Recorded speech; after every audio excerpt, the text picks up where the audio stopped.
When a film is so extreme, so unfiltered, and so fearless that even governments attempt to wipe it from cultural memory, it becomes part of cinema's most dangerous legacy. This countdown explores 15 of the harshest exploitation films of the 1960s, titles that were not only controversial but, in many places, outright banned, asking how far their creators were willing to go and why these movies are still discussed decades later. The journey begins with Blood Feast, 1963, the movie that sparked splatter cinema itself, created by Herschel Gordon Lewis, who was never chasing awards, only gasps, walkouts, and shocked reactions. Its thin plot follows a wild-eyed caterer, seemingly possessed by an ancient goddess, assembling a gruesome banquet that would fail any modern health inspection, but what truly defined the film was its thick, bright, sticky red color, handmade gore effects, missing tongues, misplaced limbs, and its sun-blasted Florida production that left critics confused while drive-in crowds lined up for souvenir barf bags,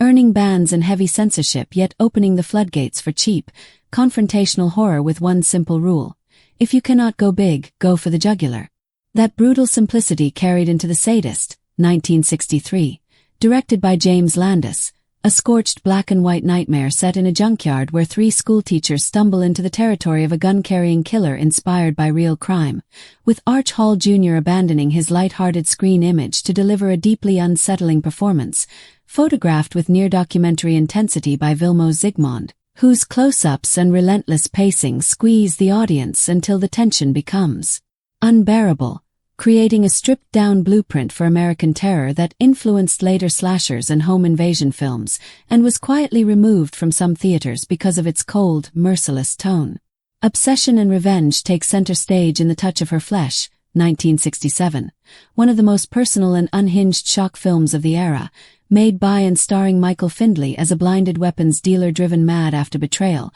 rampaging through New York with killings staged using mannequins, dim lighting, and awkward bravado that only heightens the discomfort, drawing scorn from critics but crowds to Grindhouse, spawning two even wilder sequels and forming the notorious Flesh trilogy that turned outrage itself into a box office strategy. Power, humiliation, and institutional cruelty dominate Olga's House of Shame, 1964, the third chapter in the infamous series, where Audrey Campbell plays the iron-fisted warden who rules through intimidation and manipulation, a stark, documentary-styled women-in-prison film that attracted the attention of censors in several American cities, divided critics, and transformed its central villain into a strange, underground cult figure. Street-level chaos erupts in The Thrill Killers, 1964, the wildest work of Ray Dennis Steckler, who fills Los Angeles with escaped mental patients, random violence, guerrilla filmmaking, real bystanders drifting into shots,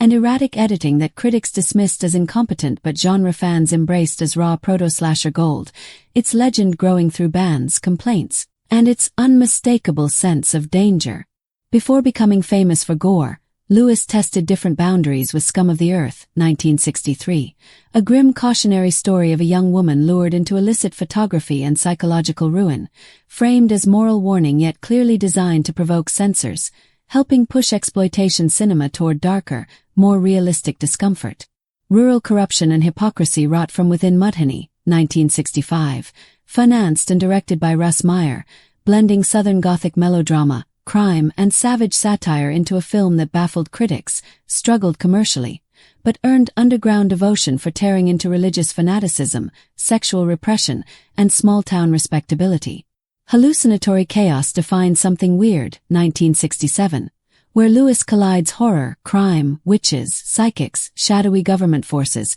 and strobe-lit visual confusion into a deliberately disorienting counterculture nightmare that left reviewers angry and cult audiences enthralled. Exploitation crosses into real-world tragedy with The Wild World of Jane Mansfield, 1968, a posthumous collage built around the life and image of Jane Mansfield, reconstructed after her fatal accident from travel footage, performance clips, tabloid headlines, narration, and even funeral material, condemned as shameless yet embraced by midnight crowds as a haunting final glimpse of celebrity and scandal. Social Hypocrisy and Buried Corruption Drive The Naked Kiss, 1964, directed by Samuel Fuller, Opening with a shocking act of violence and following a former sex worker seeking a new life in a town hiding deeply disturbing secrets, a film so provocative that some theaters refused to show it and the United Kingdom kept it off screens until 1990. The era's confrontation with forbidden themes reaches back to Satan in High Heels, 1962, completing a portrait of a decade when collapsing studio rules, tiny budgets,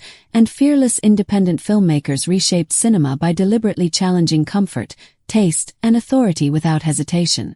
Satan in High Heels arrives on screen with a biting attitude and a jazzy soundtrack, presenting itself as a sharp slice of early 60s urban sleaze, as Stacey Kane, a hard-edged and determined performer, moves to the city to reinvent her life, climbing over competitors and skillfully manipulating every man and woman who crosses her path. And because it was shot inside real New York nightclubs, the film carries a gritty sense of realism and street-level style, while director Geraldine Treur and guitarist Mundell Lowe give the story a dark, smoky noir flavor filled with shadowy rooms and dangerous motives. What truly stirred controversy was not only the criminal world and moral decay, but the commanding central character, a woman who refuses to be helpless or ornamental and instead controls every situation herself, and the movie's quiet suggestions of same-gender attraction and psychological power struggles unsettled censors, especially as the production code was losing its grip, leaving critics unsure how to respond to its rough, unapologetic sense of empowerment, while audiences quietly connected with its portrait of a new kind of anti-heroine who was just as driven, complex, and ruthless as any man. Fuego, also known as Fuego 1960, was created by an Argentinian filmmaker named Armando and his bold leading actress, resulting in a provocative work that caused outrage wherever it screened. And when it premiered in 1969, its story of obsession and uncontrolled desire challenged the nation's conservative values, driven by a lead performance that felt raw and explosive, marked by intense eyes, restless movement, and a fever-dream physicality that instantly turned her into an icon. Authorities in Argentina condemned the movie as immoral and banned it, and censors in Spain, Brazil, and parts of the United States soon followed, as critics dismissed it outright. Yet supporters viewed it as a fearless depiction of a woman who claims her own desires and refuses to feel shame, and with its blend of Catholic guilt, emotional intensity, and direct confrontation, the film became a cultural flashpoint that continued to circulate underground long after its ban, burning quietly, beyond the reach of censorship. Love Camp 7, released in 1969, is essential when discussing the origins of Nazi-themed exploitation cinema, telling the story of two undercover agents who enter a fictional Second World War prison camp and endure cruelty and degradation from brutal guards.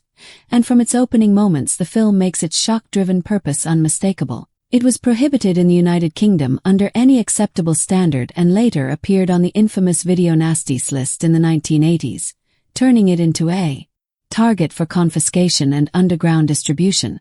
And although critics overwhelmingly rejected it, the film inspired imitators and developed a reputation as one of the most notorious Grindhouse releases ever, standing out not only for its violence but for how its attempt to violate every possible taboo accidentally helped create an entirely new exploitation subgenre. And today it is still rarely screened outside academic settings or underground venues, remaining a forbidden artifact from a time when outrage itself was a form of rebellion. Vixen, released in 1968, pushed sexual and social boundaries long before mainstream movies dared to openly address free love, as filmmaker Russ Meyer set his story in the Canadian wilderness and followed a bold, independent heroine who openly flirts, seduces, and provokes everyone around her, openly disregarding family expectations and social rules, which led to theater raids, obscenity rulings, and outright bans in several states, until Meyer challenged the authorities in court and ultimately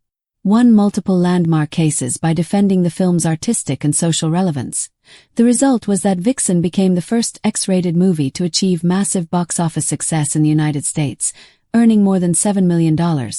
and its wild energy, flamboyant style, and refusal to follow accepted standards divided audiences and critics, but ultimately helped open the door for a new wave of adult-oriented cinema. Finally, and most memorably, The Curious Dr. Hump, sometimes known as The Curious Dr. Hump, emerged in 1969 as a bizarre fusion of mad scientist thriller, monster movie, and psychedelic spectacle from Argentina, centered on an unhinged researcher performing disturbing experiments in an attempt to extend human life, infuriating censors, and when the film was released in the United States, additional scenes were inserted without the original director's involvement, creating a wildly inconsistent and chaotic version filled with masked assistants, hypnotized victims, and dialogue so strange it borders on parody, which critics attacked relentlessly even as the film's reputation continued to grow, proving that in exploitation cinema coherence is optional but boldness is essential. Frequently banned for its extreme content, the curious Dr. Hump nevertheless developed a devoted cult following and demonstrated that truly strange films always find their audience, no matter how aggressively authorities try to suppress them, and if you are still reading, you have just traveled through some of the strangest, boldest, and most controversial movies the 1960s produced, films that challenged the rules, rattled censors, and forced viewers to confront new ideas. So which title shocked you the most, and is there another film you believe belongs on this list? Share your thoughts in the comments, and if you enjoyed this journey into banned cinema, remember to like, share, and subscribe for more deep dives into the darker corners of film history, because in the world of cult movies, the only real crime is not talking about them.